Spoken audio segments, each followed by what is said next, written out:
dashboard on this. Okay. Good morning. I'm Celestine Twizere. I'm the director of the Regional Center of Excellence in Biomedical Engineering and e-health at the University of Rwanda. Thank you. Morning again. I'm David Tumusime. I'm a faculty and a deputy director at the same Center of Excellence in Biomedical Engineering and e-health, which is at the University of Rwanda. Rwanda is in East Africa. And this is a center that is looking at having collaboration in biodesign with Stanford University. We have started this collaboration, and I think very soon should be having the same trainings in Rwanda, but still well connected with here.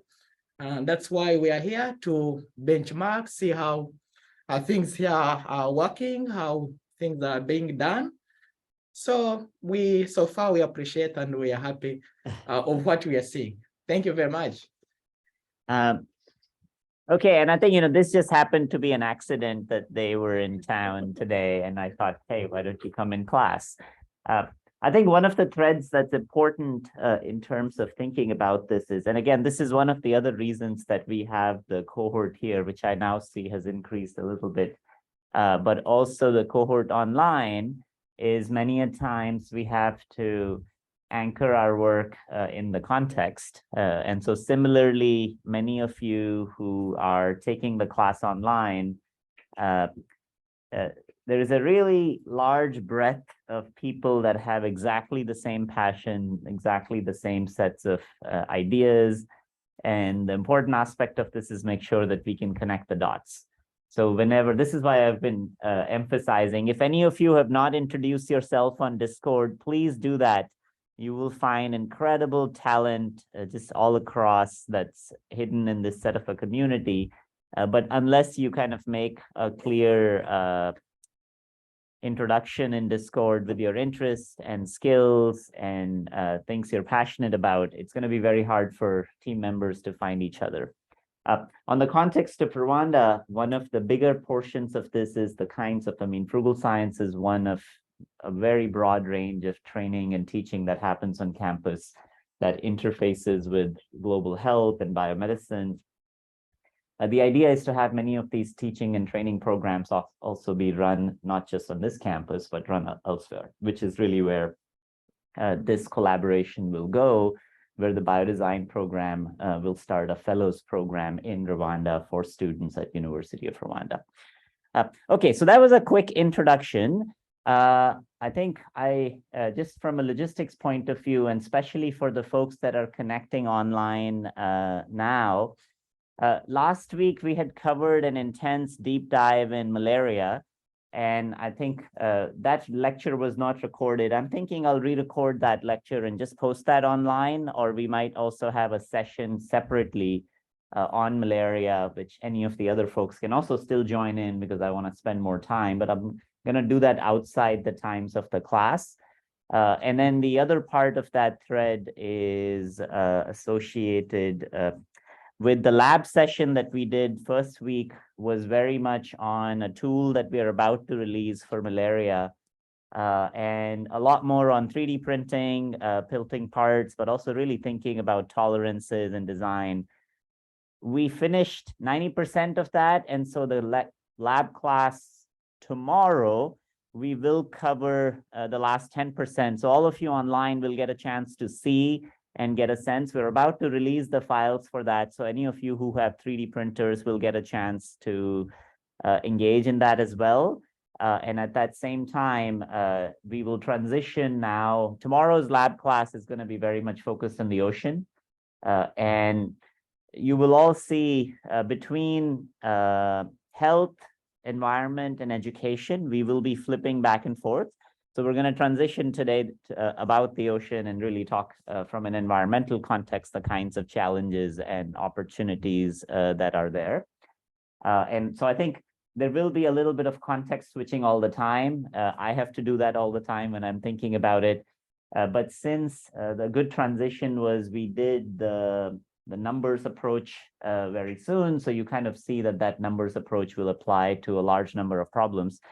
And the sets of ideas that we're broadly discussing are very applicable between all three of these disciplines per se.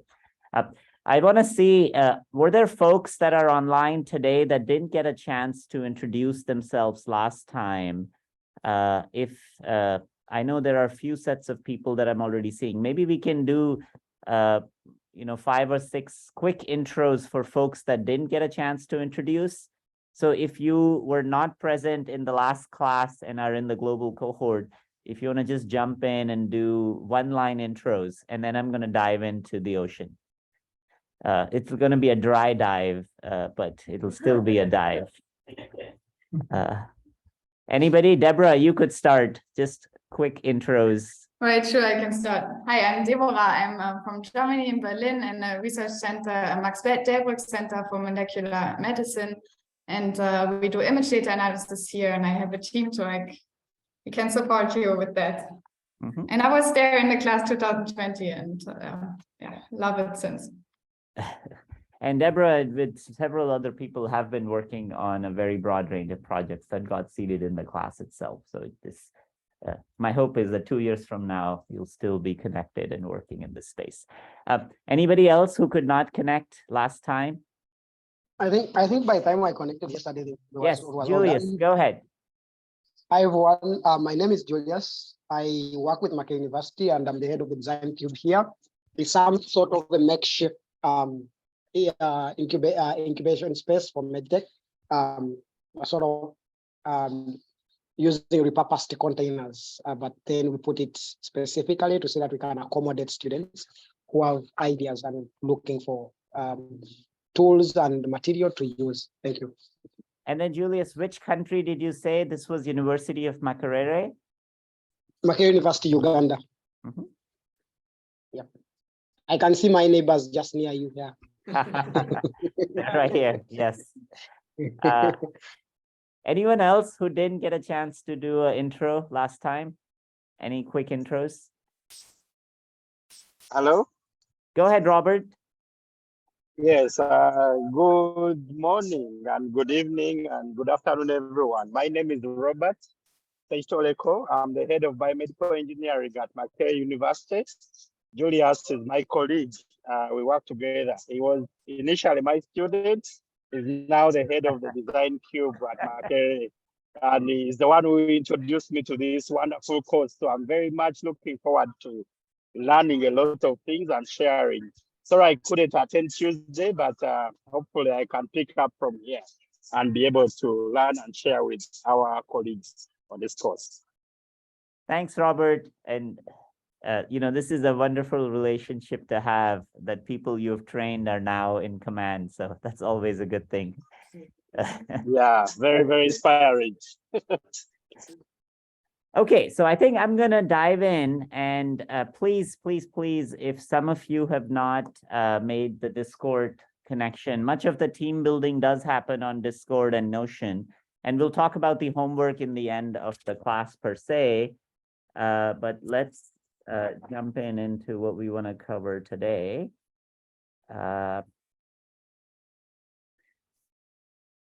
And I think this is sort of in a perspective. I'll kind of follow this line of thinking, but it might also be that kind of somewhere in the middle, because I know many of you have been interested in kind of environmental context, and especially the context of the ocean. We might also turn this into a discussion. So I don't have to cover all the material that I was thinking of covering.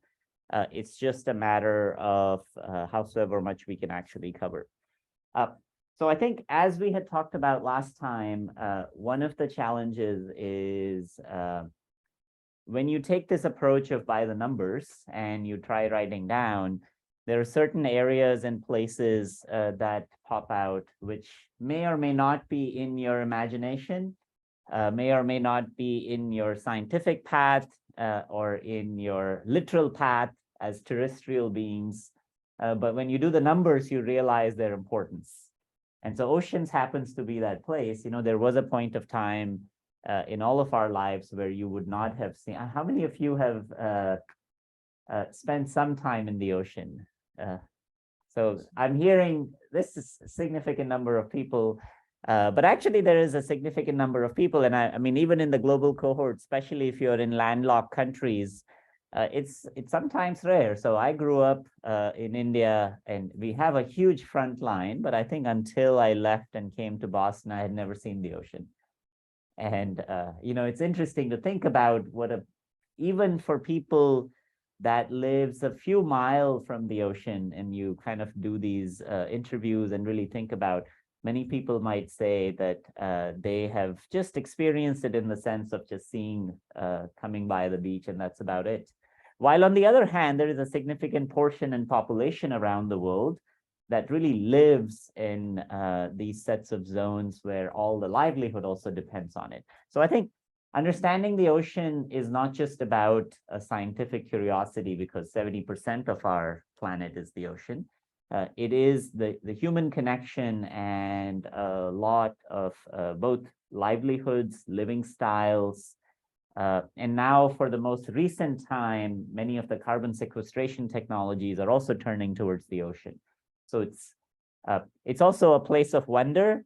So, this is something that we often think about and say, if you want to look for aliens, go look in the ocean. This is where all of you came from. We have ocean running in our bodies right now. So you separated yourself from the ocean, but quite literally you have ocean in yourself, which is the chemical composition, the sodium, the potassium, most of those concentrations still today in blood match the concentrations of what would be in the ocean.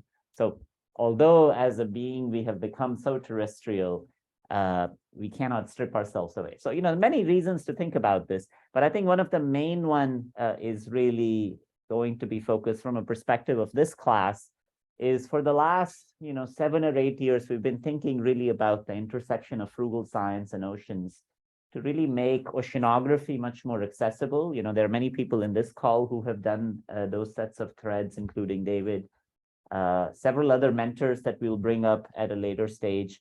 And this is, again, not just in the context of research in the ocean, which, again, is very expensive, very difficult to do. It's about coastal communities. And then there are lots of health interactions with the ocean itself as well. Many of the mosquitoes that are really hard to get rid of are actually tide pool mosquitoes. And so you end up in the situation that you cannot use the same type of mitigation strategies. Many of the floodings that happen often enough, like cholera and other things, have this set of a scenario where diseases, both including in Mumbai, Bangladesh, there is a huge amount of interaction where floodings are caused in the coastal areas itself. So that's kind of the big framework we'll talk about. And I think one of the things is just like a topic like malaria, I covered malaria in 1 or 2 hours, and that you could dedicate a lifetime.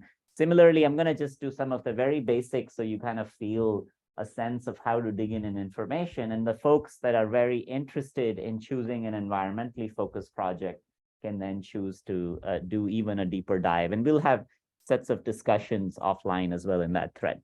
So here is what I want you to think about. And there is a very particular aspect of the ocean that we work in and as a lab, which is in the context of diel migrations and what really happens in the ocean on the vertical axis.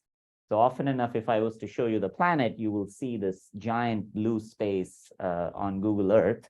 But for a second, I want you to sort of take this picture of the ocean. This was a painting that Rebecca in the lab made. If you could cut a chasm into the ocean, what would you see and what would you feel? And what's very interesting about the ocean is it's not just organized in the horizontal axis, which many of you might know. There are polar regions, there's cold waters, there are tropical regions where the water is heating up very fast. We will talk a little bit about those patterns, but similar to those patterns, what we often ignore is actually the ocean is also organized in the vertical axis, which is the z-axis. So that depth matters in everything that we do. And actually, the stratification and the organization of the ocean in the depth axis gets completely missed out in our measurement tools, because satellites only measure the first couple meters of the ocean. So all of these videos that you've seen from NASA and other things and real-time monitoring of the ocean ends up missing out completely what's happening on the vertical axis. So, you know, in terms of just thinking a little bit about ocean's role, I love this animation, and I don't know if this animation is going to play. Maybe it's, yeah, no, it's not going to play. What you're seeing is essentially a simulation, but it's fed through with a lot of satellite data to begin with. I'm going to try to run this in a manner that I can see people and at the same time. Okay, how do I get rid of all of this? Give me 1 second. You guys know hide loading meeting controls. Don't need that, and then we can have this to the side. So, you know, I think one of the things to think a little bit about, if you were to see this as an animation, what you're looking at is a ton of these greens. And so very much like the green that you see right here, which is the terrestrial areas, you know, this is the Amazon. There is another green that's all the way in the ocean, and that's the plankton. And we'll talk a lot about plankton because it has a deep connection with carbon sequestration and how carbon sequestration actually works on our planet. There is a lot of technologies that are now coming about that are hoping to perturb that sequestration. It's both an area of excitement and of deep concern at the same time. Very much like the same way when you were to say, hey, I'm going to eliminate all species or some species of mosquitoes, a huge advantage to think about to completely eliminate a vector for transmission, but also a release of a transgenic tool that we have never, you know, I'm talking about the CRISPR-Cas design for removing, eliminating species on the planet. So this is where we are also in ocean technologies, huge potentials and high risks. And I would say, because we have such lack of basic knowledge, that you end up in this situation why sometimes in trying to solve problems, and so many of you who are also thinking about solving problems, keep in mind that if you can accelerate the rate of research and our knowledge, that is a huge contribution in solving problems. You know, often enough, we wear these two hats. We say, oh, I really want to do something applied. Is it helping people? And, you know, basic knowledge sometimes feels like I'm just still digging and playing and tinkering in mud or sand. We are in a phase when we are talking about geoengineering on the planet at this scale, and I'll talk about these numbers. It's perfectly okay if you can accelerate the rate of science, that by itself has a huge impact in the comfort level of going in and turning it into a technological solution. So why care about the ocean? You know, I think one of the most important aspects is if you are to take a liter of water in the ocean, when you go swimming, you may like it or not like it, but that's filled with, you know, billions of organisms in itself, bacteria and other sets of things that are smaller. But then on the other scale are the plankton. And I don't know if you guys remember when we did we were looking at the graphic last week, Tuesday. Remember the plot that there was for the what is the biomass in the ocean? And there were two things that came out. One was fish, but a significant portion and the larger portion of that was actually insects. So when you think about insects, and there are ocean insects, and they're called copepods, and they hold a massive amount of biomass in the ocean. Now, ironically, those numbers look very large, but that number is only 1% of the biomass on the planet. So in some sense, your intuition that the ocean is dilute is also correct in some sense, the terrestrial biomass. But this is a paradox. You know, it feels like it's 1%, but its rate of turnover is incredibly high. So that 1% of that biomass essentially is sequestering 1/3 of all carbon that we release as humanity on our planet. So thinking a little bit about this would be is in terms of, you know, of course, all of you will hear about this number that's used is the number 40. The 40 gigaton is an important number to keep in mind. Just if any of you wants a t-shirt for it, it's a fantastic, just write 40 gigatons. because that number is the challenge of your generation. 40 gigaton is the amount of CO2 that gets released. 40, that's equivalent to 40 billion metric ton. And out of that, between 30 or 40% of it is actually absorbed by the oceans. And that's kind of one of the important aspects of what we will talk quite a lot about today, which is the biological pump. But just keep that number 40 in mind, because any of the carbon removal technologies will always be measuring the context of, oh, 40 gigaton is a number, and you can do something like 0.1 gigaton or 0.01 gigaton if you throw all the money that some rich person might have. So you'll see the efficiencies of these technologies that we're talking about are absolutely atrociously terrible.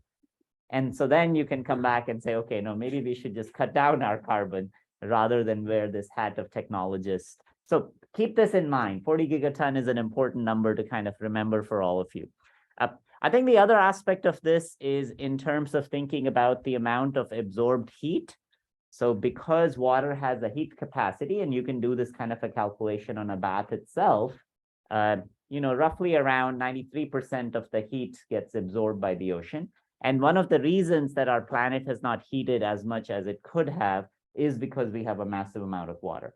And that water is actually also cold because deeper oceans are much, much colder. So these two numbers are good in mind. If any of you wants to do the calculation by the numbers and you choose ocean to be, it's a fascinating space. You will find lots and lots of kind of paradoxes in your calculations. And I'm hoping we will have a distribution that some people will choose to do something more ecological and environmentally oriented as well.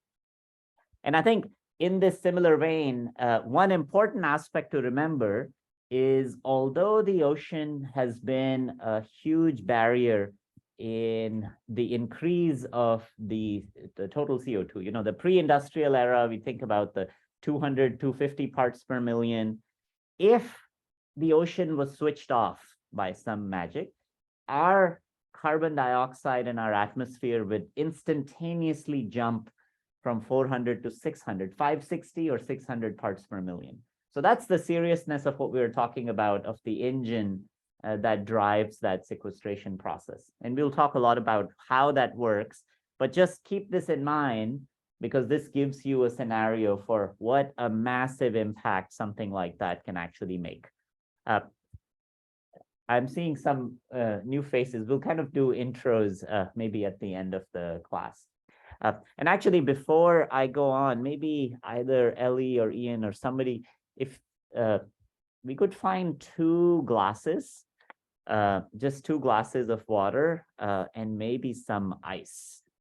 I was going to do a quick demo at some point of time, but any one of you who wants to go, actually, Ian, if you go, because then Ellie, if somebody's joining, you can connect. And then Ian, can you also pick up some table salt from our kitchen? Yeah, I totally forgot. I should have picked it up. So ice, 2 glasses, and then table salt. Yeah, and the bigger the cube of ice, the better it is, but it's okay. Yeah. Okay, so I think any questions? So we're going to do a little bit of let's kind of think a little bit about what do we want to, so for the numbers, you all will kind of get an intuition. I think another number, a fun number to just keep in mind, is that 50% of all oxygen that we all breathe comes from the oceans. Now that's a little bit puzzling. It shouldn't make sense, because I said only 1% of biomass is there, and terrestrial biomass is the prominent. So how is that possible that 50% of oxygen, which again is primarily through the consumption of CO2, is coming from the ocean? And that's what I meant by turnover. You can have, there are, you can think about a steady equilibrium in a case. So if you take a bucket and you add a giant hole in it, and you keep adding water, and if the hole and the rate of flux of that dripping water is actually exactly equal to the rate that you're putting in, even a small bucket, that's what I mean by turnover. The turnover is the flux, while the actual bucket size can be arbitrarily small. So the rate of turnover in the ocean is incredibly high. lifetime of many of these organisms that at least we study in the lab can only be a few weeks, for example, or sometimes even less than a week. And that balance is what drives in terms of they can have such high production as compared to what you might think about the terrestrial context. The other part of this is also just, this is something that will happen over and over again, has been happening. I think the fossil fuel industry is not the only culprit, frankly, in largest ocean pollutions. I know many of the students that are joining from Indonesia, this is an experience that I'll describe in a second, which is I spent some time with those students and I had read quite a lot about the plastic pollution in Indonesia, but when you read about it, you've all read the garbage patch. I'm actually wondering, do you all know about the garbage patch? I'm curious, what image comes in your head when you think about the garbage patch? Like anybody wants to shout out. What do you think if I was to take you on a boat actually at the garbage patch? What do you think you will actually see? Just, on water, you might think you're thinking of literally an island or a landfill on water. Yeah. Okay. Anybody else? What image? Oceanic plastic. Oceanic plastic, but what would you actually see? Like if you are out there, literally, what would you see? An island of oceanic plastic. An island of oceanic plastic, right? And this is kind of one of the things that also the experience versus, you will see this over and over again. When you experience some problem, it completely changes. And so it's not as if it's densified to a level that you can just scoop it out. There is a lot of it. But it's spread across a very large area. So it's still, there was this mentality a long time ago that the oceans are so large, we can do anything, we'll never perturb it. That's what got us into this problem at the first place, that, oh, you can fish as much as you want, you can never deplete it. Until then we found that, okay, it's very easy to actually completely annihilate a species. So one of the contexts of thinking about that visual is try finding satellite pictures of the garbage patch. I'm not going to give you the answer, and you will be shocked and surprised. So go today. This will also give you a sense of using satellite tools. Google Earth is a fantastic place to start. If you're going to do anything environmental, Google Earth is your friend. There's a lot of compute engines that have now been built in Google Earth. You can do some calculations. Some of you might even, if you want to do your back of the envelope calculation and check it. So it's a fantastic, very powerful tool. But go look at the satellite picture of the garbage patch. That's all I'll say. So, plastics is something we'll talk about. Oil is another one that all of us should kind of think about. And just the reason I'm spending some time on oil is this is related to, I want to remove these floating. This is related to my history of how I got started in science. As maybe a 6th grader or a 7th grader, around the time there was this massive Gulf War oil spill that had happened, and I was a student, and it somehow impacted me in terms of thinking. And I remember spending months literally working on a model of trying to describe what it means to have a spill. Currently, even today, it's whenever a spill happens, we have very little in terms of what we can offer as technologies. Absorption has been one, but the sets of technologies in the space of oil spills is still very limited. And one of the new challenges, which is biological, which might be of interest to some of you who have a biological bent, is that some of the most recent deep sea spills that happen, people believe that there is a lot of missing oil. Nobody knows where the oil went. You can do the calculation, back of the envelope calculation, and literally the story goes, there was a video shown by CNN on the TV, and the oil company was claiming, oh no, a few barrels of oils are leaking. But they got the camera, and the CNN got the footage that got shown on TV, and you could see this gushing amount of oil coming out. But who is to be believed how much oil is coming out? And there was a professor of fluid mechanics just watching TV. He had never done anything environmental, but he knew how to measure fluids. And all he did is he took a video camera and he recorded it. He found the video online later on. And there is a technique called PIV, particle image velocimetry, that from that video, you can actually calculate just the displacement. And some of you who work on microplastics, this will become useful. Just from the displacements of how the oil was moving, he was able to directly calculate the volumetric flow. And from that video was proven that it was 1,000 times more than what this company was claiming. And that led to this, believing eventually. And it was ironic. And it's so strange to think about that even in a catastrophe, and again, goes back to by the numbers. Very much like what we talked about, Fermi calculated the power of the nuclear bombs just sitting and observing the nuclear bomb. This person actually calculated the amount of flux just watching his TV. And the irony of that is the biological context is that the amount of oil that was released and the amount of oil we absorbed don't match. So there is a missing oil. Where does that actually go? And what people believe is that there were involvements of the microbial context of organisms that could actually take up that carbon and break that down biologically. Now, that would be a very powerful technology, but we don't really have a good metrics. There are only a few bacteria that have been isolated. There are techniques that you can try isolating marine bacteria that will, so this, I'm just populating the idea board, something that we're very excited about and thinking because a lot of bacteria do have the capacity. And again, all of this happened at a micro droplets level, where with the flow and flux in the ocean, the oil got broken down into very, very tiny droplets. And then bacterial activity might have played a role. Selena has worked quite a lot in bacterial and biofilms before, so this might be a fun thing if you want to think about.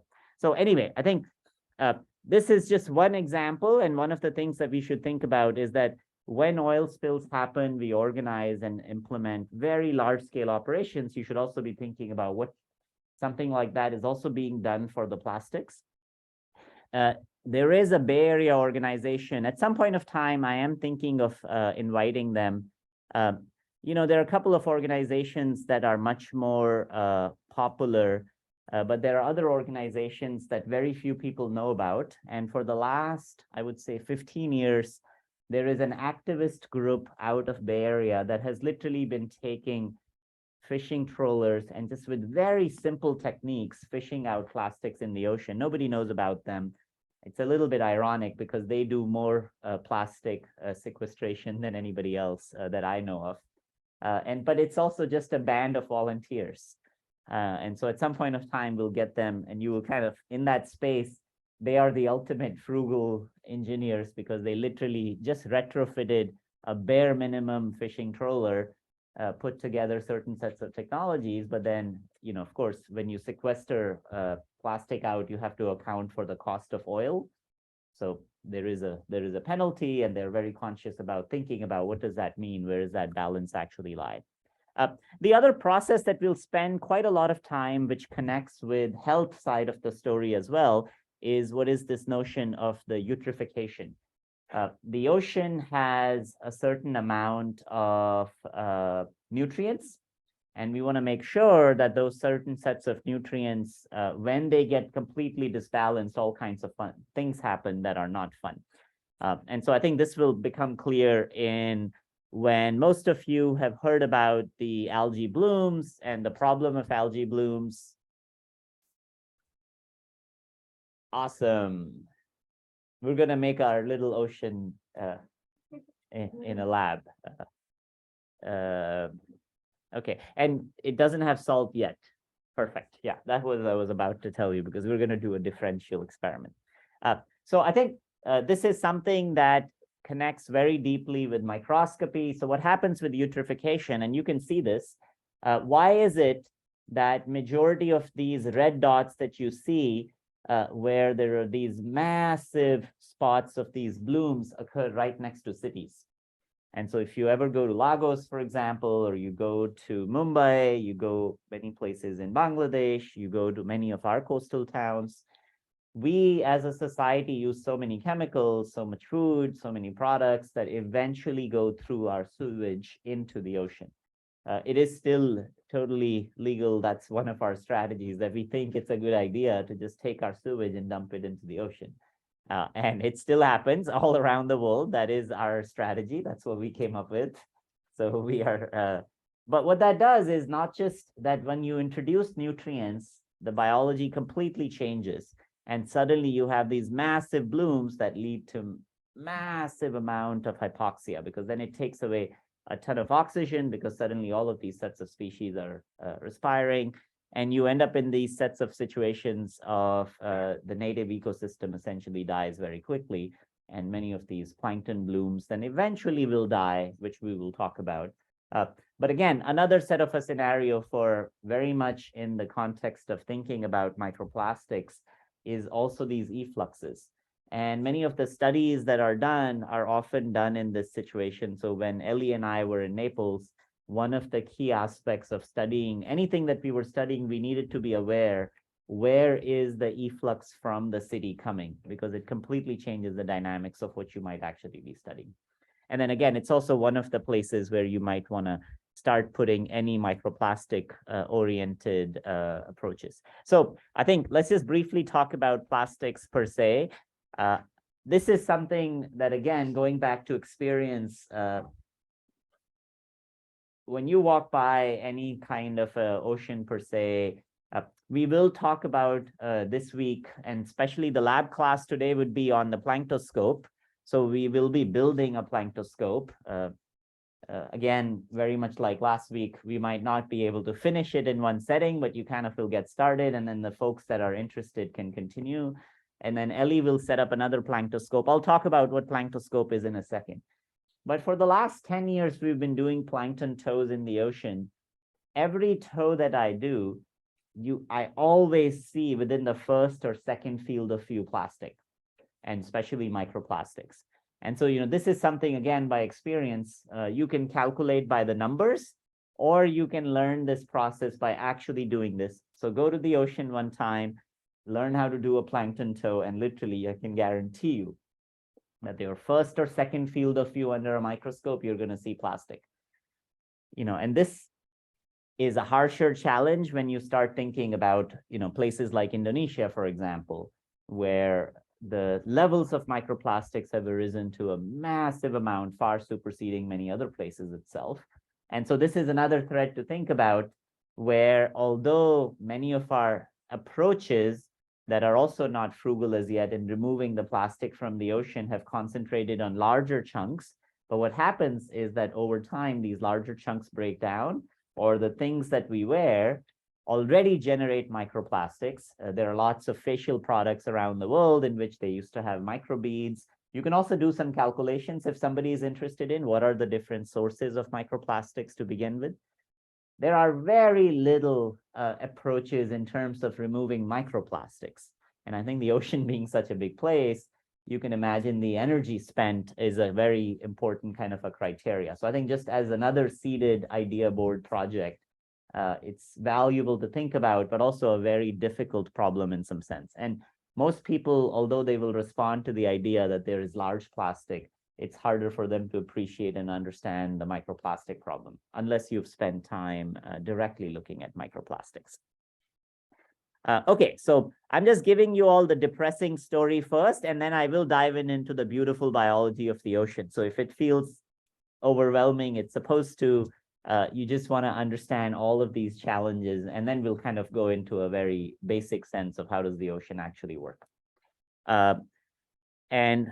Maybe the other aspect of this, again, going back to the same situation as I said about the oil, we know the amount of plastics that are going in, but we can't find it.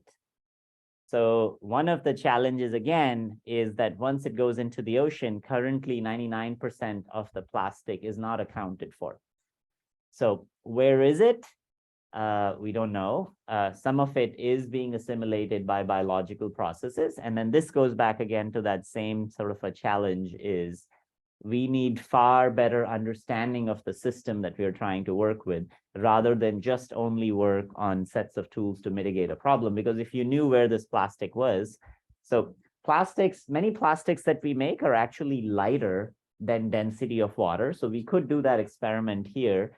We could mix a certain amount of salt and then try dropping any of your favorite plastic in it, and you'll see it will float. So that's the saving grace, that some of that plastic comes in. But what happens, and then there are many studies right now on this to demonstrate that the microbial growth and organisms that use the plastic as a base start growing on it, and then they increase its density, and then that plastic sinks. And so you might say, oh, fantastic, because if that plastic sinks, the ocean will clean itself, right? So what's the problem with that? Anybody wants to guess? What do you think would happen when plastic over time, there are microbes that essentially bind to it and start growing, they change their mass.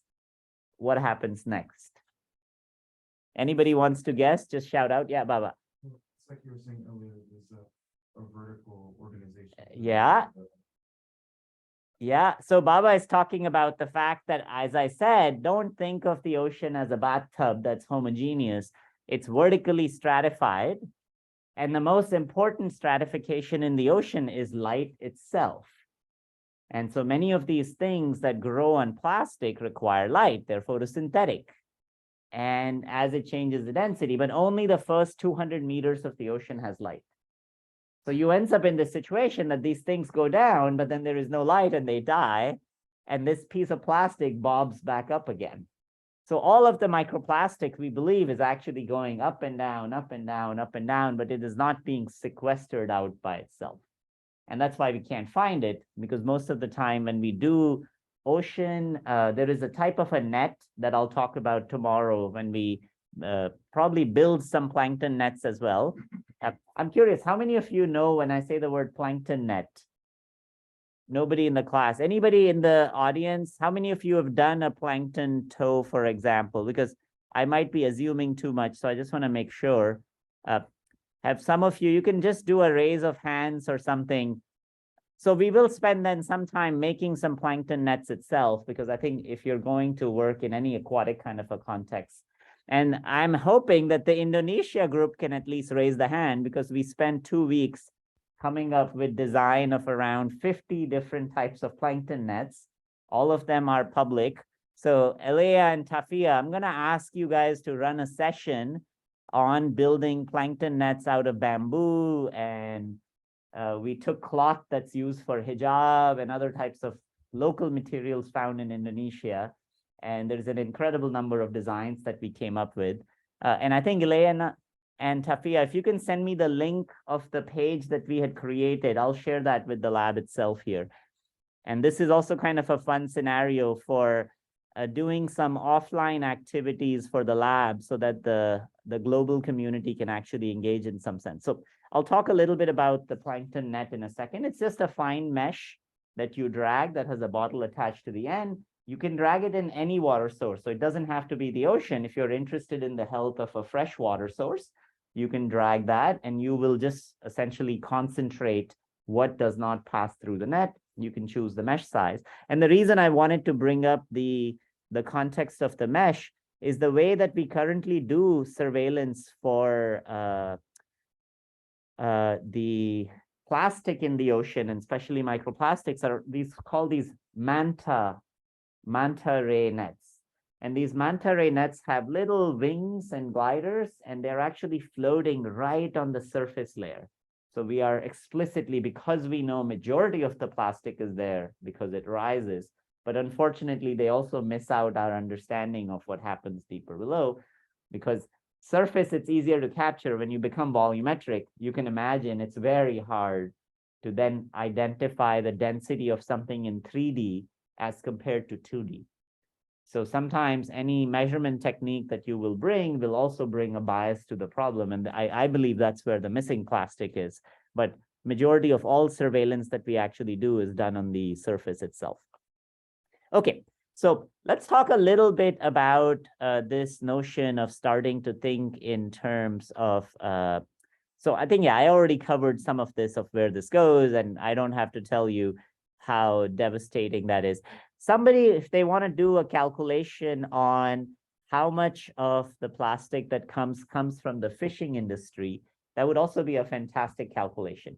And this is related to a lot of work had been done in this space when campaigns were done on removing plastic straws, which I absolutely believe we should remove plastic straws. Now I find it hard to find plastic straws. You can get all these paper straws. But if you do the back of the envelope calculation, you will see that the fishing industry has a huge impact on plastic waste, because it's a very common practice to throw your nets out and other sets of scenarios. And so you end up with this situation that, you know, as we focus our energies, we should first tackle the biggest scenarios as well. And so it's a valuable calculation to actually do. Okay, so we will jump and talk a little bit about temperature for a second, because I had said that the ocean absorbs a lot of heat. And, you know, of course, the first thing to describe before, you know, talking about temperature is, you know, I mean, of course, there's plenty to be said on the terrestrial side of these things, which we will cover up at a later kind of a stage in terms of the warming planet. But because the ocean absorbs so much of the heat, there is global metrics for measuring ocean temperatures. And then these are a few, this is an old plot, but these are a few sets of temperature anomalies where you can see that the sea surface temperature anomalies start picking up, where you would see very concentrated pockets of hot water. And whenever you think about something like this, again, remember that there is heterogeneity in the ocean, both in the depth and in the XY plane. So a lot of circulations in the ocean can take a hot water and keep it tight in one place. So in some sense, many of these things match some of the features that we know, like you can see the northern gyre right here, and the northern gyre is exactly where all that hot water is, because at this large a scale, the mass of water doesn't mix immediately or mix very well at all, frankly. Mixing in the ocean is a big challenge to think about. There was a famous rubber ducky experiment that was done. Do you guys know about this? So accidentally, and this is, I'm getting a little sidetracked, but thinking about the mixing, it's important. There was a Chinese toy company that was shipping, and I don't know where the toys were coming to. You guys can read the history of it, but it was carrying some billion rubber duckies, because all of us like having our plastic rubber ducky in our bathtubs. The container flipped over and it did a massive ocean mixing experiment that these rubber duckies literally got littered on the ocean surface. Until today, these rubber duckies are showing up at coastal areas around the world. And so many of the scientists started kind of using like, oh, wait a second, I have a sense of time. So you have T0, which is a single location. Clearly, nobody would allow you to do this experiment. That's a bad idea, but it's a real experiment. It's surface mixing. And we learned an incredible thread. So this is kind of called the Lagrangian tracking of the ocean, in which the assumption is that this packet of water that this rubber ducky was floating on is a packet. And over time, it starts mixing. And over the years of the accident, still from trying to figure out where these rubber duckies are, we have been able to tease out and think about just what is the degree. There are certain sets of known streams. And then there is a rubber ducky experiment you can do in simulation. I'll kind of dig out. There's a beautiful set of simulation tools that mirror and give you all of the ocean circulation at your hands. So I'll post that online. And I think this is a European group that did this. And you can just drop any in simulation world, certain sets of plastic, and you will understand that certain sets of oceans are well mixed, certain sets of oceans are much more connected, even though they're very far away from each other. So there are downstream effects of a lot of CDR technologies that you might not realize where the connection is. So I think it's a fantastic tool to play with. I forgot to put that here.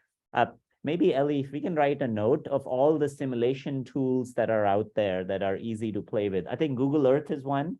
So in the lab session, I can bring that.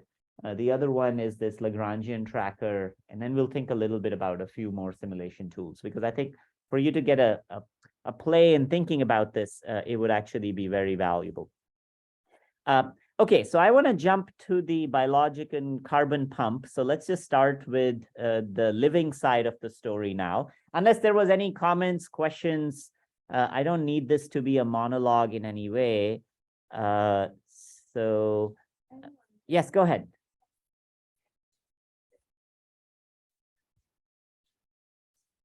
Yeah, so we will talk about the CO2 in a second now. And I think one way of thinking about this is when you hear about the word acidification of the ocean, because this is literally, will come in a little bit, but think about when we pump CO2, whatever CO2 is in this room, it got increased because we are all sitting together. The amount of CO2 that is dissolved in this little jug before Ian brought it in here is actually different before he brought it, because the surface is trying to equilibrate. And so carbonic acid is one of the main kind of sources. So dissolved CO2 essentially takes up. And as we have been pumping, this is the first way the CO2 gets incorporated in the water. Now that can be released very quickly. So it's not a lock. It's immediate almost, because in the sense you'd want to keep a surface equilibrium and concentrations. But if there were some biological matter in it, they will take that CO2 and they will incorporate. The thing that I am pointing to is nothing but just a cup of water, which we will play with. So if there was life in it, it would incorporate that CO2 that's dissolved into its own biomass. And that biomass now has locked it for a little bit. But then when something else eats it, you know that it gets respired back in, so that CO2 is released. And the food web works like this, that lower and lower volumes make it to the highest level. And so eventually there is a lot of this respiration. Unless, which is basically the biggest thing that we study in the lab and what is relevant for the biological pump, unless before something eats that, it actually sinks. If it could, because life has a density between 5% heavier than seawater. So many of these living organisms, if left by themselves, would sink. And if they sink, they could sink to the bottom of the ocean, because there are places where you might know that our sediments are as deep as, even 20 kilometers of sediments, which is a pileup of just dead stuff. And that dead stuff locks a ton of carbon.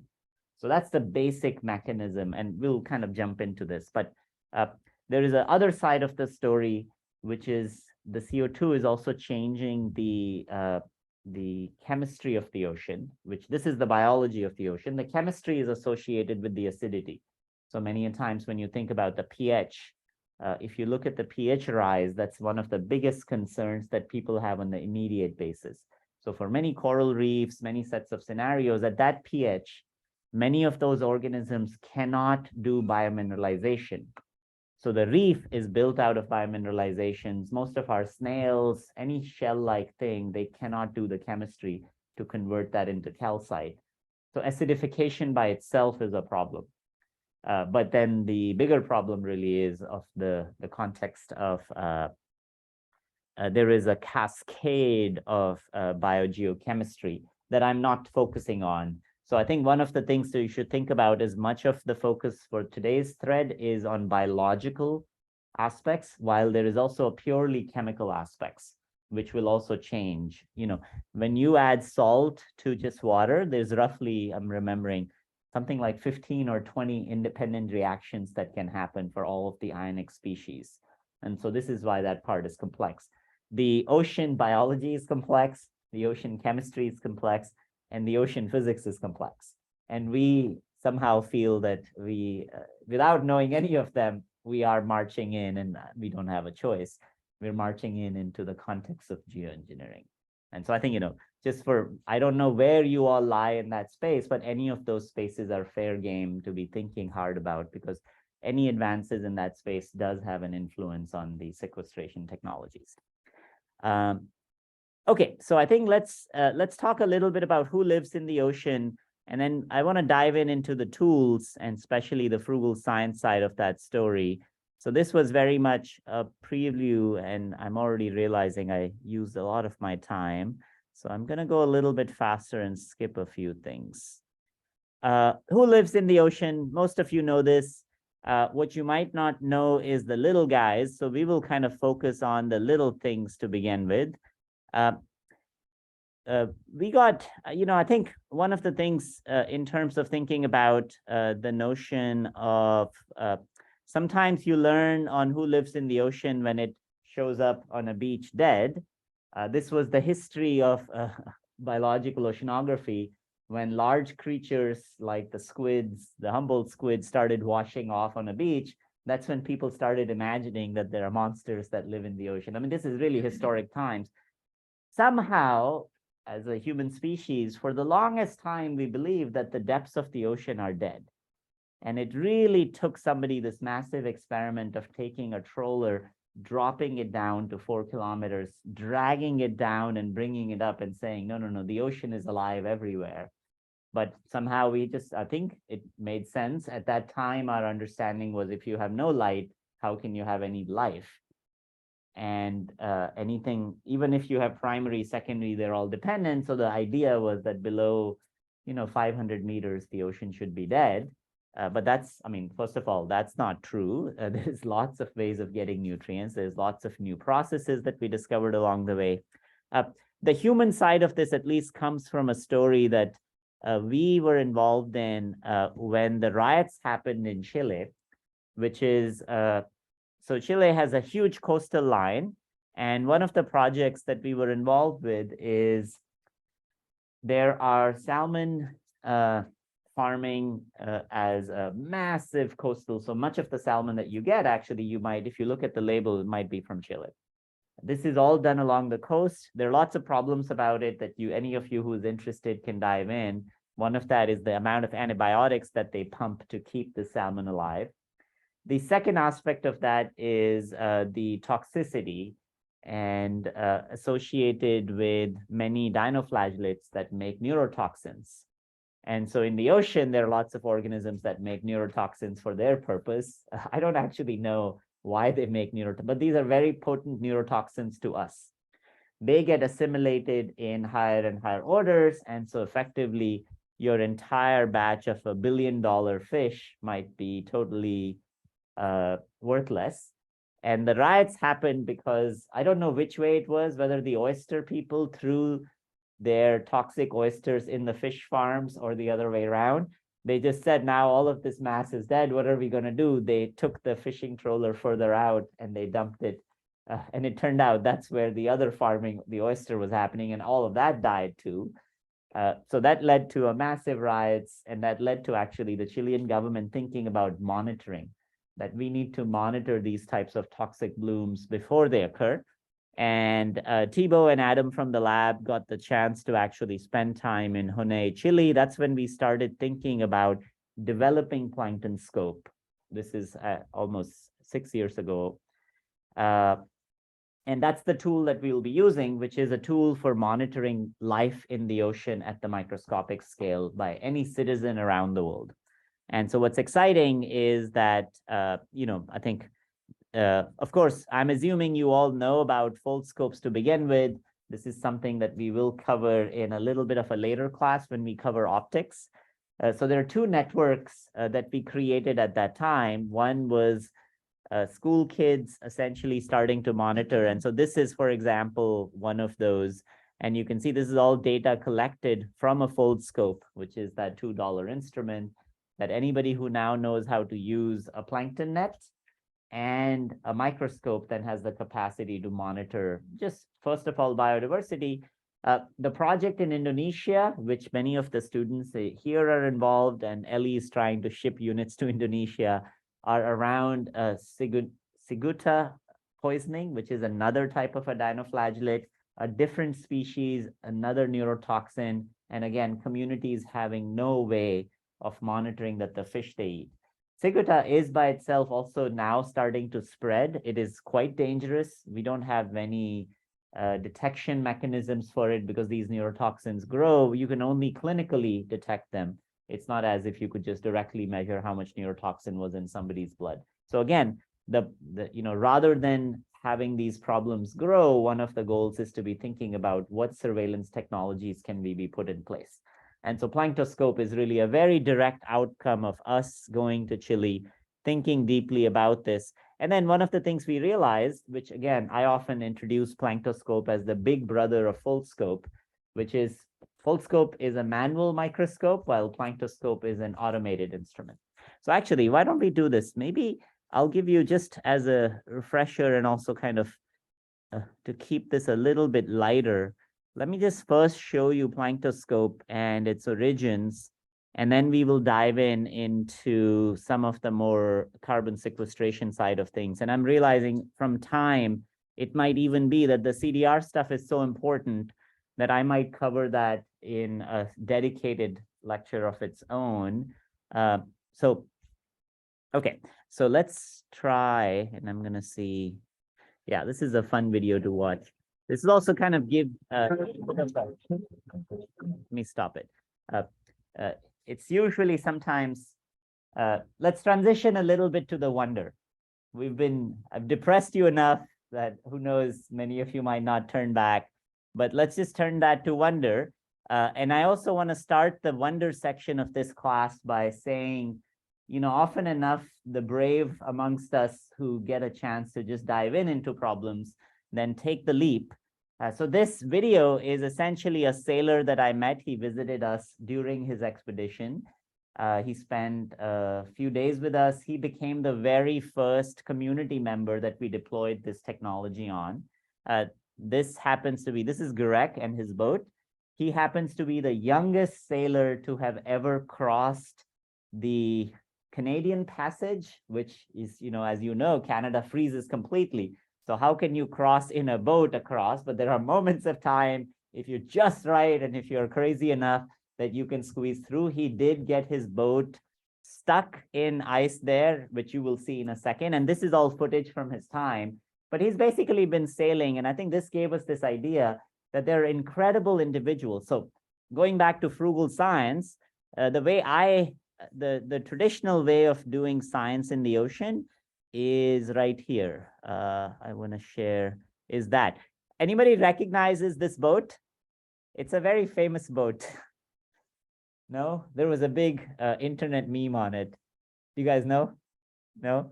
This is a Bodie McBoatface, which is the Royal whatever science of the UK decided to build a really fancy research vessel, and they told citizens of the UK get to name it.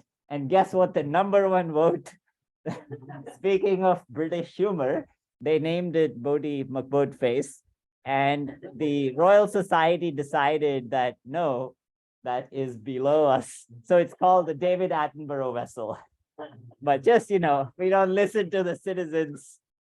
But the point of this vessel is it costs, when we go out as a lab on expeditions, the operating cost of these vessels can be $50,000 a day. $50,000 per day.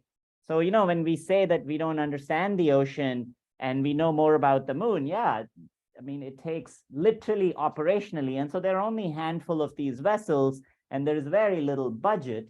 Although there are all these shipping vessels, there's 5,000 or so more of these large scale shipping vessels, but they have a commercial avenue that generates enough revenue for them to be out at sea. Research vessels. So we started thinking about, and I think some of that was also because of meeting people like Gurek.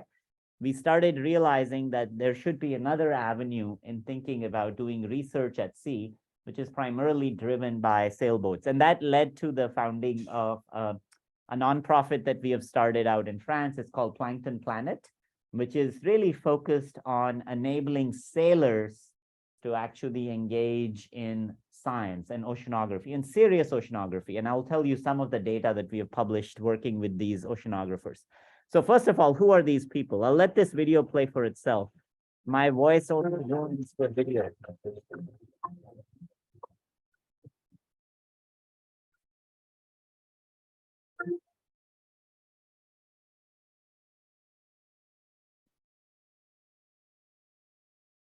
Oui, les petits neiges là. Bon, plus rien en saison, moi.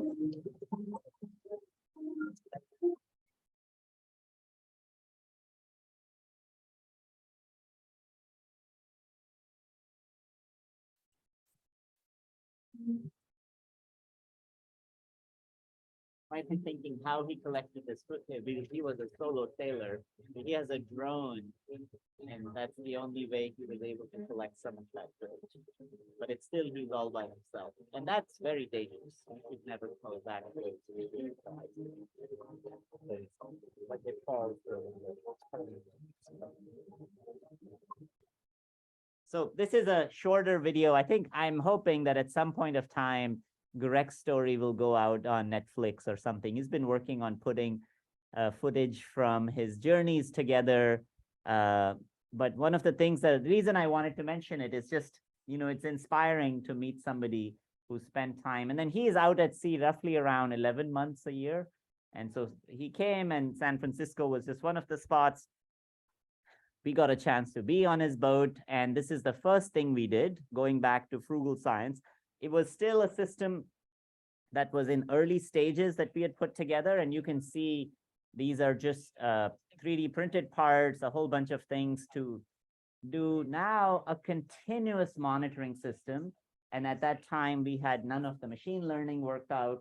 So you can take a little bit of water and the system is flowing through that through an optics system, and it's imaging everything.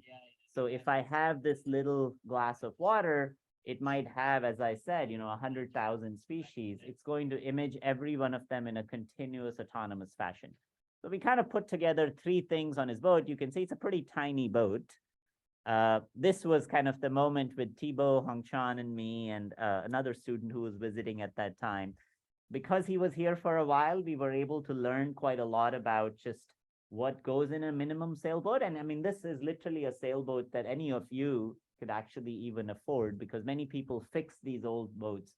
It's a fairly small boat, the size of this room, probably not larger than that, but it's still seaworthy. And the idea is that with people that are passionate, who have the skills, boats that are small, what can we retrofit to build scientific capacity? Because again, these sets of communities also go out on paths that are not traditional. And that led to what is now Planktoscope, many years later, I would say 5 years of work. So if you can go on this website, and we are launching literally this week or month, now a commercial entity in France that we're going to be starting to manufacture these, and I'll kind of show you the picture of the latest version. But a lot of the data, and this is now related to the lab session that we will actually do, we will be building this instrument and you'll get a chance to use it. But this is the type of data that comes out of an instrument that roughly costs, I think, overall in parts, is roughly maybe $700 or something. And what it replaces is an instrument that costs around $100,000. And that's one of the challenges.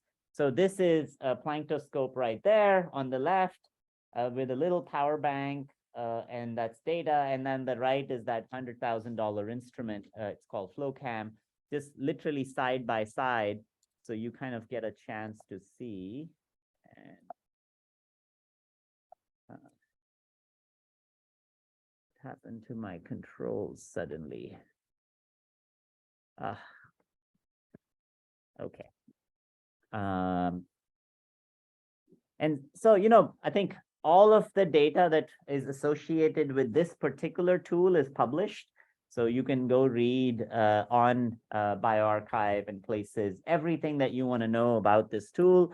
I'm not going to have too much time to talk about it. So if you just go to planktoscope.org, you will find everything that you might want to know. This by itself has a massive community. When we released the tool, all we described is how to build it, and people started building it. So around the world, we started getting these pictures. It's like, oh, here is my Planktoscope. And literally, if I go on my WhatsApp, I'll find people. I think there's roughly around 100 replications now. And then, of course, one of the things that we are launching is because it's about scientific data, a calibrated kit that allows anybody who doesn't have the time and the skills to build it to start using these tools. And then there is a very broad range of places that we actually use this tool. So if I was to go in maps, there is a map somewhere here. So this happens to be a map. And of course, a lot of the community first got seeded in hubs of sailing communities. So France is a big hub because Brittany if you're born in Brittany and you don't know how to sail, people look down upon you. And I think I was in Dakar recently, and it was a very similar thing, and we installed and started. So this map is old, but now there are several towns across the west coast of Africa. So the community is starting to grow. Any of you who are interested in the ocean context, I would be delighted to get you guys sets of these tools. And again, this is very much unlike Foldscope that has had 10 years of a runway. This just got started. So I think only to last year did we get the tool in a place. But it also, it's this common progression that if you put enough time and investment in building the sets of tools, that's when you get to play and scale up a project itself. So we're kind of in that scale up phase right now. But I want to show you data just from a scientific perspective, first of all, and that's what takes time.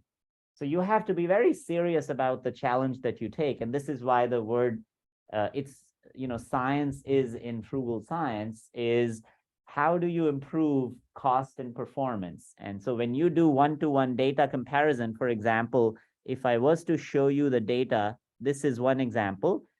This is a benchmark that we published, and I'm just going to focus on the photographs. Can you tell me clearly one of these rows of organisms is from our planktoscope? That's around $1,000, and another one is from a commercial instrument. And can you tell me which is which? And the answer for that is no, because you can't. And that's what was important from a scientific community, because when the word frugal science is used, you often think, oh, it's frugal, must be bad. Let me go buy this 50,000 thing. And I'm not saying, it takes a lot of work and effort to make it robust, which is now what we're doing with planktoscope. And it has increased the cost a little bit, but not to that astronomical level. And I think, but keep this in mind. That's what I mean. Like if you're going to choose a project, whether it's in medicine, whether it's in global health, you have to meet the standards. Because if you miss, it often feels like, oh, for certain sets of a thing, here is a tool that kind of doesn't work. While for other people, we have this, that, like vaccines. If you're going to build and design vaccine in a context of frugal science, should its efficacy be lower? That is not acceptable. And actually, it is the reality for malaria. A lot of malaria vaccines don't meet the mark because the investments are not at that scale. So this is our challenge. In frugal science, you have to keep, and sometimes the benchmark might not be the right benchmark for the problem. Then you can go revisit the benchmark, but you have to prove to the scientific community that the benchmark that you started with is what you're delivering. And also at that same time, it is the right benchmark for the problem, which also gets missed sometimes because people don't really deeply think about. So the reason we chose this as a benchmark and a resolution is I want to identify all of the toxic algae. I want to identify all the species. So at this point now we have an ML engine, and I'll show you kind of how the data comes through in a system like this. So first of all, this is Gurek. This was the very first moment. It's a little bit historic. I don't think I've talked about this, but these were the first instruments that we built. You can see they barely function. They are sitting in this box. And unfortunately, when Gurek left from here, he went down all the way to the tip. I think he crossed, I have to remember whether he went all the way down to the Chile or he took the Panama Canal. But I do know that then he went down to the Horn of Africa. And unfortunately, the boat capsized because Horn of Africa is a pretty dangerous place to cross because of the currents. And literally the boat capsized means it flipped and it came back up again. It was flooded. Much of the equipment survived. I mean, of course, this is not what we had designed for. Of course, Gurek survived, which is what was important. But some of the data did survive. And so that also led us to think a lot more about ways of, so every port, when the sailors come out, we ask them to kind of get the data out.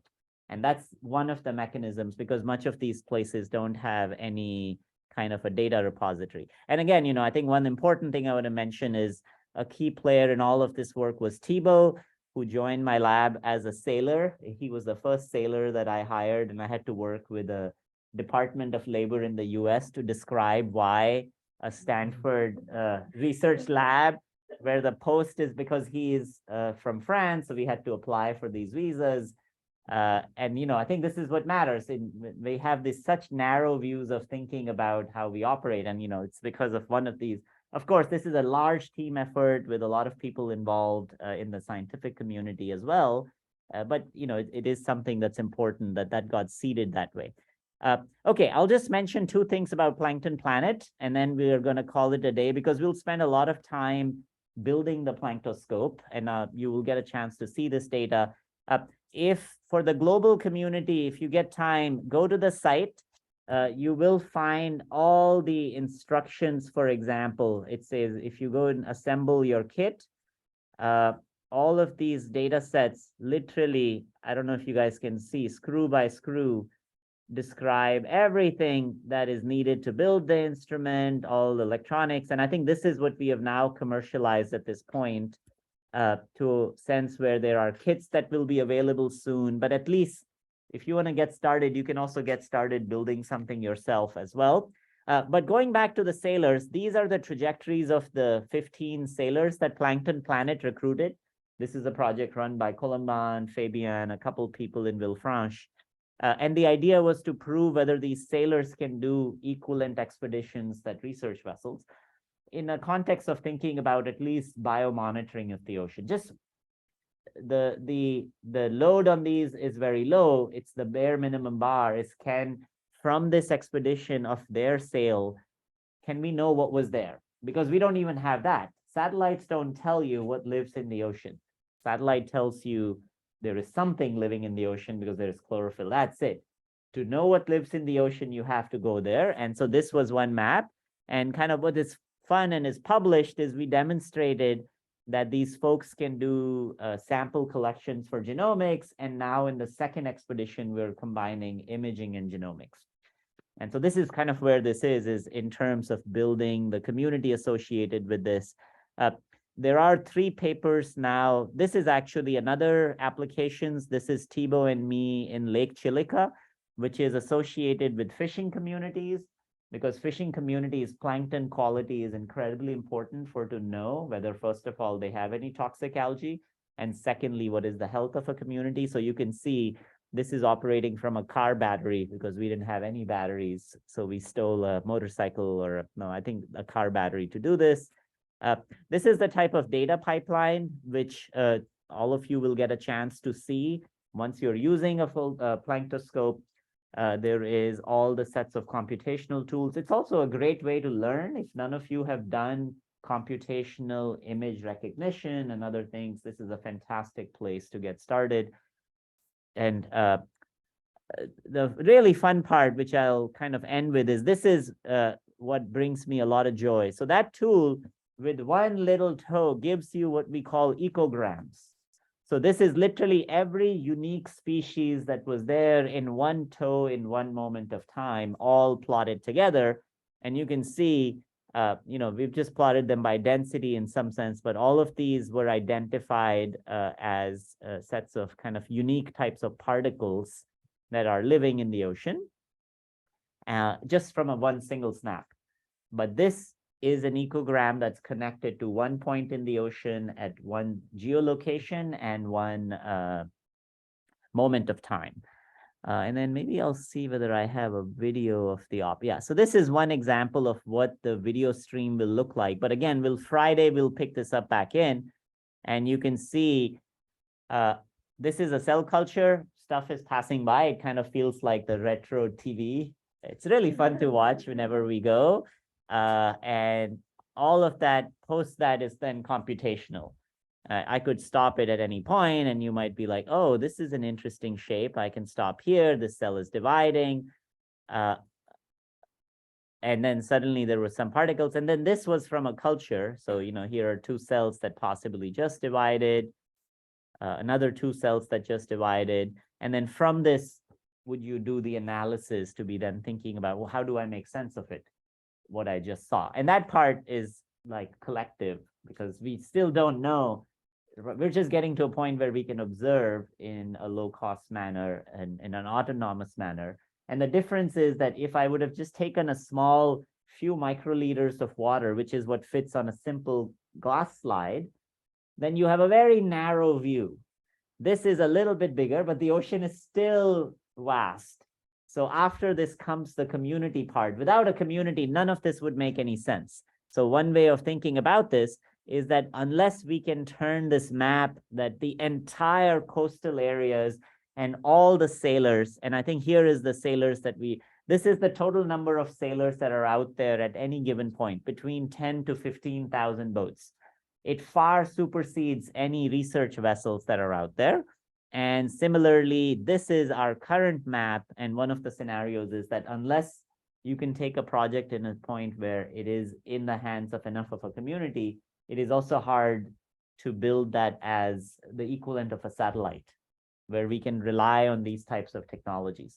So I know we're about to run out of time, so I'm going to stop this and turn this into a Q&A, discussions, questions. There is a lot that I wanted to cover on carbon sequestration, but I think we have plenty material and it's much more valuable to take more time on that. So we're going to do a dedicated session. But it was important to introduce the planktoscope because you guys will be spending time building it. And then actually, yeah, let's just turn this into a discussion, open mic, as we always do in the end. And then I can describe some of the homeworks and other things related to what I just discussed. But any questions, comments, threads that people want to bring up? And again, as you can see, go ahead, David. I just wanted to make a quick comment that is so cool. I mean, having worked with ocean scientists a lot, I didn't realize how far along the tech was and how inspiring and exciting the community was. So I'm just wanted to let you know how cool I thought it was. Yeah, coming from you, Excited to build a one. lot. And I think one of the threads would be is it would be very valuable to chat as well, because now we are in that next stage of scale up. But again, very much anchored in the community. Yes. Say that again. Why did we decide to focus? That's going to become clear when I tell you about the carbon sequestration. So think of plankton as, one of the most important engines of the ocean. Without plankton, there is nothing. The ocean is dead. All the whales, anything you can imagine. It's the primary producer. And so once you don't have the primary producer, you end up the most mysteries. And again, it's a perspective also. I love plankton, but most of the mysteries that I get excited about are all there. But many of the implications that are on fisheries, on the sense of thinking about carbon sequestration technologies. If you think about the number of genes, for example, like, the ocean as our source of biological ingenuity and inspiration and biological, even drugs, for example, of the 100 million genes that have been sequenced, because a lot of people have been going out there and just sequencing the hell out of the ocean. But we have no understanding because they strip the organism away and there's just sequences. More than 50 to 60% of sequences from the oceans have absolutely no homology to anything we know on the terrestrial or anything we know in science. So it's almost like all of these proteins, CRISPR-Cas9 is one little thing in the protein universe. 50% of that protein universe that's out there that we know of so far, we have no idea how it works, what it does. So that's a very basic science question itself.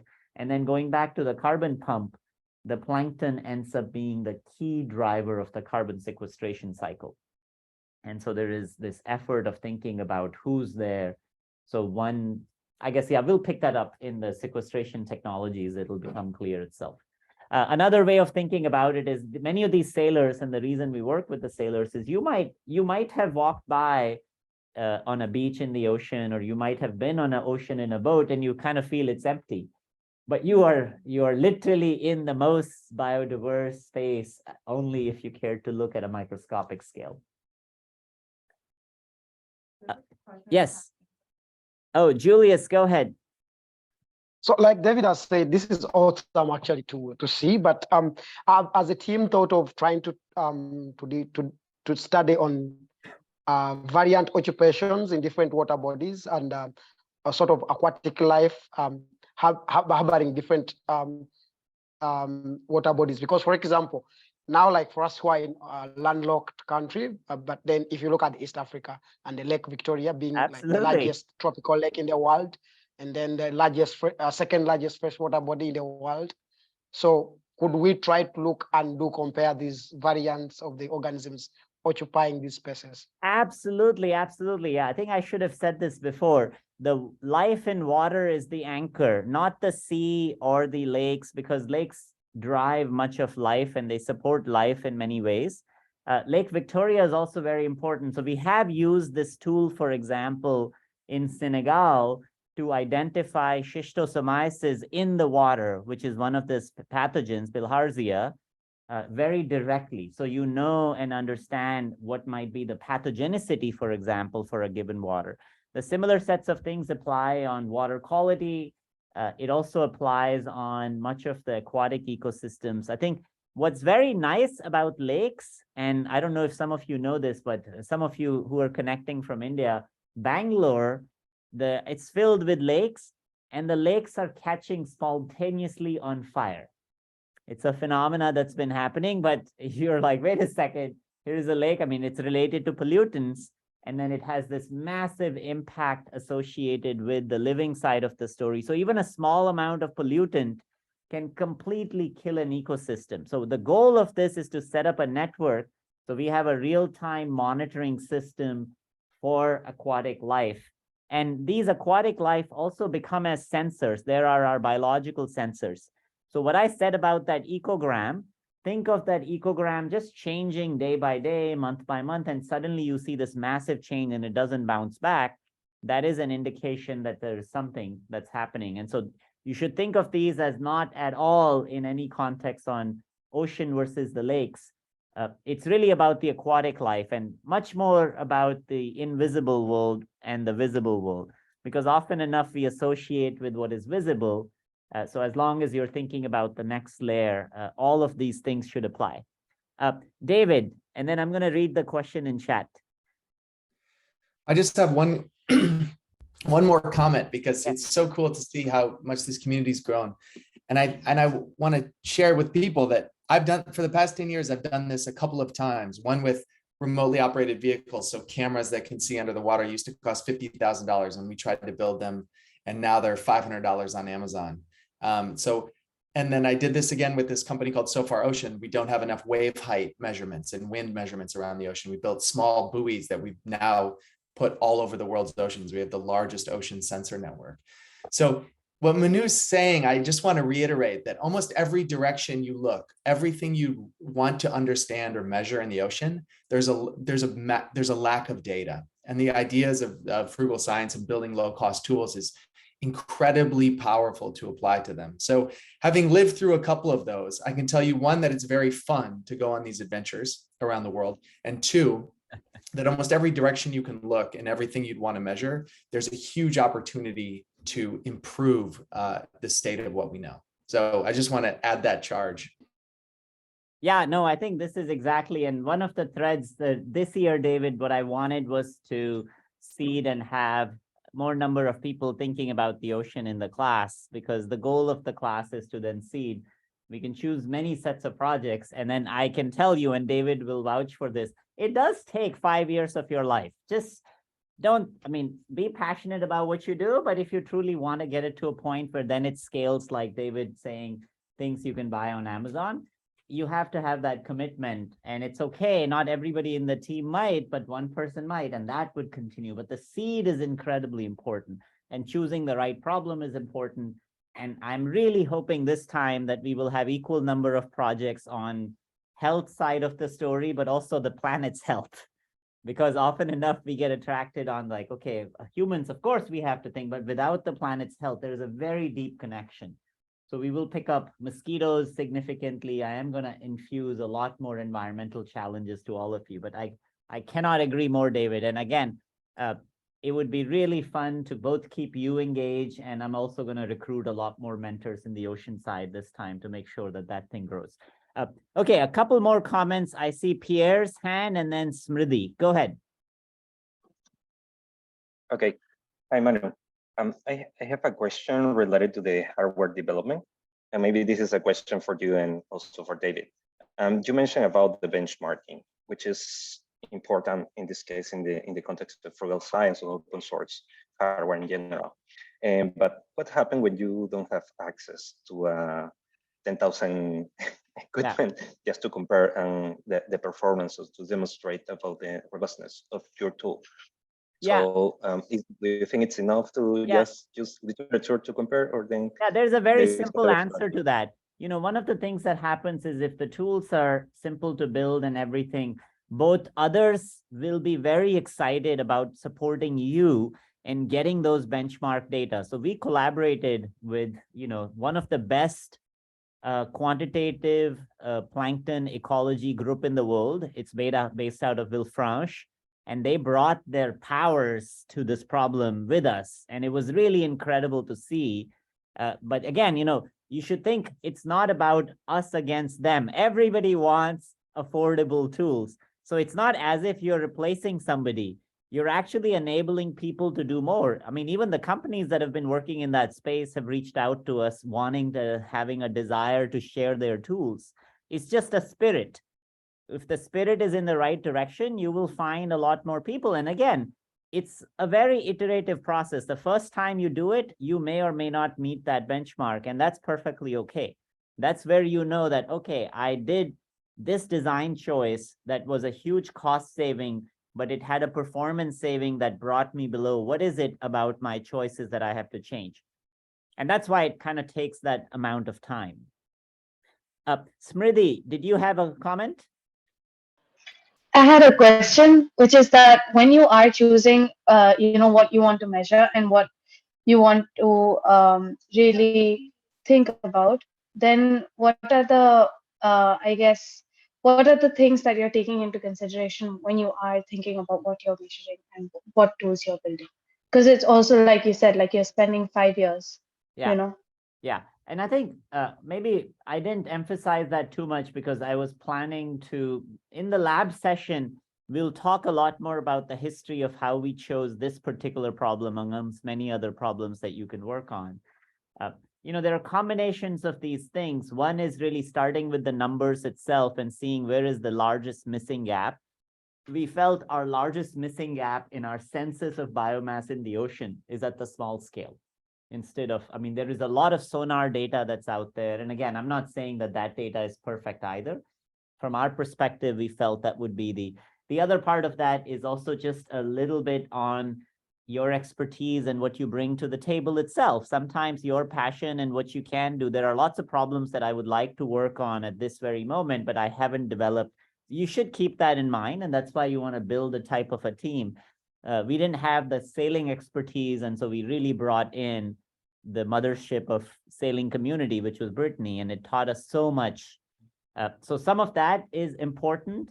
And then the last part of this is iterative as a process. There is a significant amount of time, and primarily in this class, you will all be spending time not immediately implementing a solution, but convincing yourself that the direction that you're going is the right direction. And that is an important phase of a project that we overlook. We often think about, let's just get down to business, get something. It feels good to have something in hand. But this is why I want you guys to go back to paper and pencil and convince yourself, convince your teammates. You will see a little bit of a push and tug. It's not a one-shot kind of an approach. If you want to read more about it in a health setting, there is also programs. I think the classic book that I'll talk about is the biodesign book by many of the colleagues that also folks here are engaged with. And that book talks about a very systematic way of finding problems and approaching. I think I am much more just personally driven by, first, there has to be something that happens in your life that kind of gravitates. So the event in Chile was a very important one for me, where I felt there is a personal side to it too. So apply both your right and left brain, because there might be a very important problem, but it's just you're not the right person for it. And then you kind of are in the middle of it to say, nah, you know, it doesn't bring out that fire under your seat in you as much as other problems. So, you know, listen to your emotions as much as to your brain in that sense. Okay, we're going to take a last question, Krishna, and then we will pick up tomorrow in the lab session. Go Go ahead, Krishna. Hey, thanks a lot. I had a question regarding the microplastics. Is there any data available in terms of how much of this microplastics is possibly getting into some aerosols in terms of not exactly evaporating, but carried away in aerosols and landing in some rainy regions? And is there any way to measure it through some satellite images also possible? Yeah, I think there is a couple of transition things that have happened. So first of all, the ocean seeds all of our clouds. So we know material from the ocean makes it into the clouds because all the bacteria, the marine bacteria, are one of the primary source for rain. That is through the aerosolization as a principle. I think some of the microplastics still, at least the one that people have studied extensively, which is between the 5 micron to 100 micron range, is still just a little bit big to get entrained. It's not that it doesn't get entrained at all, but right now, the measurements in the clouds are very difficult to make. The one that I do know, for example, is there was a recent paper that demonstrated that tires, our car tires, are an incredibly large source of microplastics. So why do you replace tires in your car? You replace tires because they wear down. You know, mass is conserved. Where did it go? It got converted into microplastics while we were driving, and then we ended up breathing it. And so that's one example where you can see that even the source, it's not so obvious. And those particles are actually small enough during generation that they can remain resident in an air current for long periods of time. So I think that's the only example I know. It would be fun to think about that. But overall, I think one space that's open, which we've been thinking, we did ship some of our foldscopes and microscopes on a air weather balloon. I had a student in the lab who was the president of the Weather Balloon Society or Ballooning Society of Stanford. I don't know if you guys know this, that the Stanford Student Society sent a balloon from here to Spain, literally just a balloon that they filmed with helium and a little bit of control, and they were able to navigate it. And it's, again, a Frugal technology that we're working on. So we've been thinking about how to put sensors on those balloons as one example. So I think the thread that I would say is we know very little because of the sensing technologies get incredibly expensive very quickly as you go. Just like I described, the ocean is stratified, which we will talk about. It's also stratified this way. So the two stratifications are actually coupled. Okay, I think it's already 10:15. I had said we were going to try keeping the class to an hour and a half. So we're going to say good night, good morning, bye to everyone. See you guys tomorrow.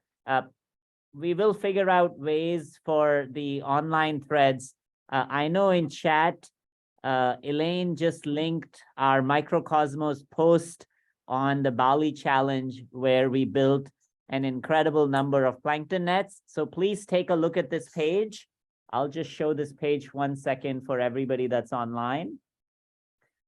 This was an effort to make sure that we are, and again, anyone who wants to take on this as a project in the class will be very valuable. So you'll see Elaine and the entire team, Tafia, and I can see Patty here. We built many crazy types of nets, all out of common materials, testing approaches.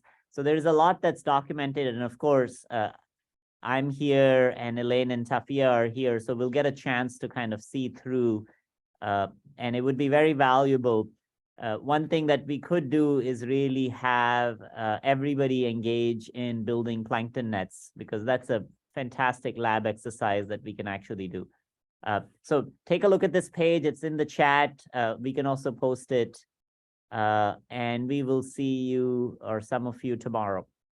Bye, everyone.